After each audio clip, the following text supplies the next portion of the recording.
Bismillahirrahmanirrahim. Assalamualaikum warahmatullahi wabarakatuh. Perkenalkan, nama saya Rofi'atu Zahra Intana. Perwakilan dari kelompok 1 akan mencoba mempresentasikan tentang sejarah komunikasi dan ilmu komunikasi.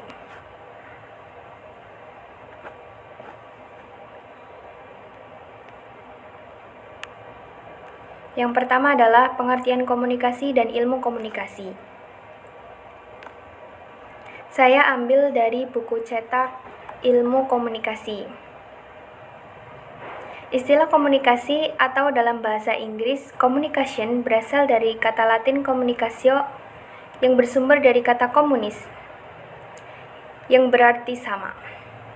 Sama di sini maksudnya adalah sama makna mengenai apa yang dipercakapkan. Kesimpulannya adalah proses pengiriman pesan antara komunikan dan komunikator. Pesan yang disampaikan harus sama pemahamannya dari kedua belah pihak. Kemudian, pengertian ilmu komunikasi. Ilmu komunikasi adalah bidang yang mempelajari bagaimana manusia saling berkomunikasi dan memperoleh pesan. Jadi kalau komunikasi adalah bagaimana kita berkomunikasi, kalau ilmu komunikasi itu pelajarannya. Kemudian ada prinsip komunikasi dan objek komunikasi. Prinsip komunikasi menurut Pak Deddy Mulyana ada 12. Dan ini yang kita tampilkan di sini 9. Yang pertama adalah komunikasi adalah suatu proses simbolik. Simbolik sendiri itu adalah sesuatu yang digunakan, simbol. Simbol itu sesuatu yang digunakan untuk menunjuk sesuatu yang lain berdasarkan kesepakatan sekelompok orang atau lebih dari satu orang.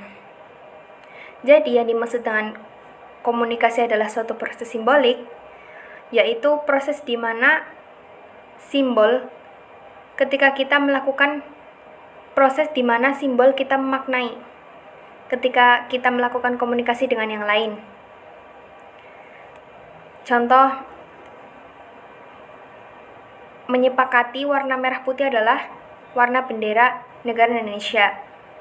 Jadi, misalnya memasang bendera di halaman rumah untuk menyatakan penghormatan atau kecintaan terhadap negara. Kemudian yang kedua adalah setiap perilaku mempunyai potensi komunikasi. Jadi hampir semua sikap kita, kebiasaan kita, itu memiliki potensi komunikasi. Kemudian, komunikasi mencakup dimensi isi dan hubungan.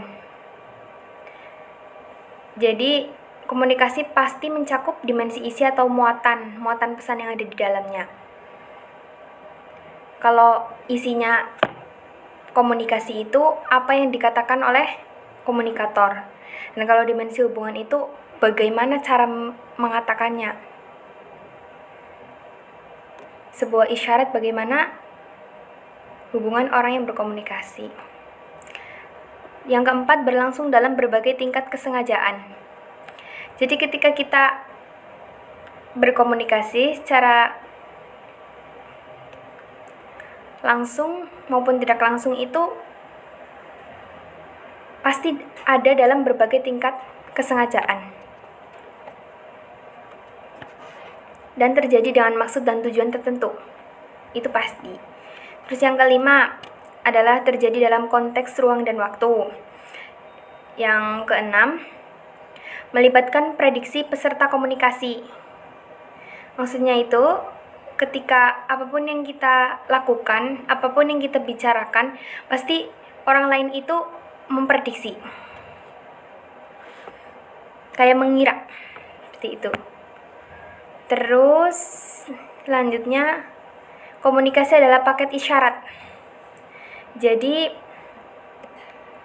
komunikasi adalah paket isyarat adalah bahwa cara berkomunikasi itu tidak hanya kita berbicara, tapi kita juga bisa menggunakan isyarat, misalnya jari jempol untuk menunjukkan bagus atau baik gitu. Terus komunikasi itu bersifat sistemik. Bersifat sistemik itu maksudnya adalah sudah diatur,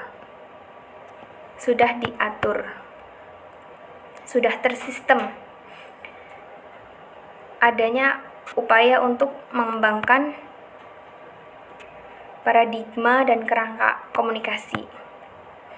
Terus selanjutnya adalah semakin mirip latar belakang sosial budaya, semakin efektif komunikasi. Kemudian objek komunikasi. Objek komunikasi ada objek material sama formal, kita ambil dari jurnal. Jadi objek materialnya adalah kehidupan masyarakat. Di situ kehidupan masyarakat itu bermacam-macam. Ada hubungannya dan yang lain. Selanjutnya adalah objek formal. Kalau objek formal itu relasi sosial yang termediasikan. Maksudnya adalah interaksi sosial yang memiliki kesepakatan bersama dalam berinteraksi. Terus lanjut kita ke sejarah komunikasinya. Kalau secara Islam, sejarah komunikasi itu dimulai sejak Allah SWT menciptakan Nabi Adam dan Siti Hawa di muka bumi ini. Jadi secara di Al-Quran pun ada. Kemudian ada secara ilmiahnya adalah secara komunikasi diperkirakan dimulai sejak sekitar 35.000 tahun sebelum Masehi. Secara perkembangan ilmu komunikasi dibagi menjadi 4 periode. Yang pertama adalah periode tradisi retorika yang dimulai sejak zaman Yunani kuno. Kalau periode tradisi retorika itu dengan menggunakan kayak khutbah, pidato, seperti itu. Yang kedua adalah periode pertumbuhan ilmu komunikasi antara tahun 1900 sampai Perang Dunia II.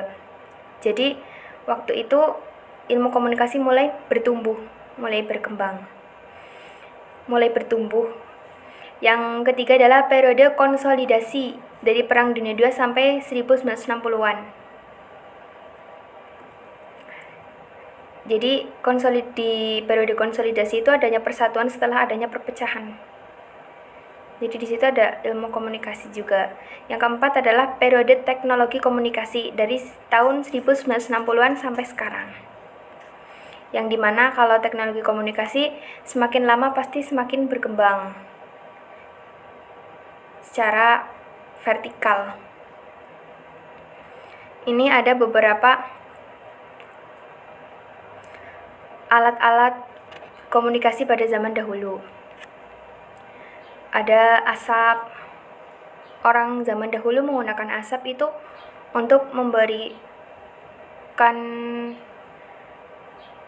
pengetahuan atau untuk berkomunikasi yang dimana mereka mengartikan bahwa mereka harus ada berkumpul, mengadakan perkumpulan di tempat yang sudah ditentukan, yang ada asapnya. Kemudian ada kentongan. Selanjutnya ada telegraf. Telegraf itu adalah untuk menghantarkan suara.